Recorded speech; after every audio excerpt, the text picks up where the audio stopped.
Ang aming pong kumpanya ay si IMG or International Marketing Group.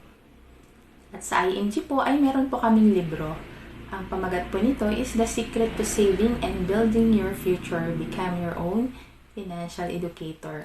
Sa librong ito, natutunan ko po na hindi daw po dapat inuuna natin yung pagkakaroon ng investment.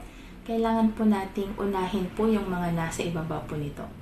Kailangan po nating magkaroon po ng emergency funds na 3 to 6 months ng ating monthly income para just in case na may nagkasakit po sa ating pamilya, may major repair po sa ating bahay at nawalan po tayo ng trabaho, ay may mahuhugot po tayo anytime. At hindi po natin maibibenta po ng palugi yung ating ininvest. At hindi rin po tayo makakautang po sa ating mga kaibigan o sa Bombay.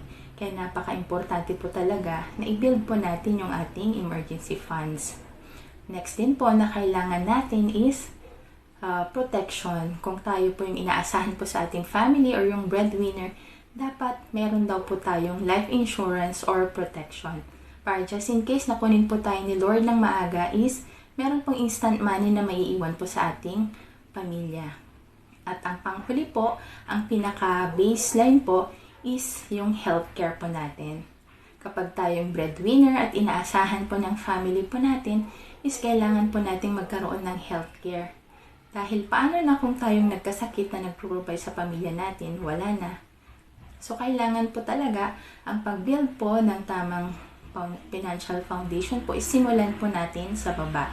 Para po tayong nagbibuild po ng ating bahay, para matibay, dumaan man yung bagyo or lindol, is matibay po at hindi po siya matitinag. Same as true with our financial house, unahin po natin ang ating healthcare, magkaroon po ng protection, bayaran po lahat ng ating mga pagkakautang, i-build po natin yung ating emergency funds, at ang panghuli na dapat po natin gawin is yung pagkakaroon ng investment. Kapag nagawa na po natin yung mga nasa ibaba po natin, is may karapatan na po tayong mag-invest.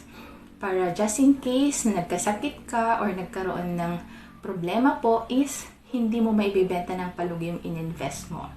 To know more about IMG and how to build this solid financial foundation po, comment ka lang.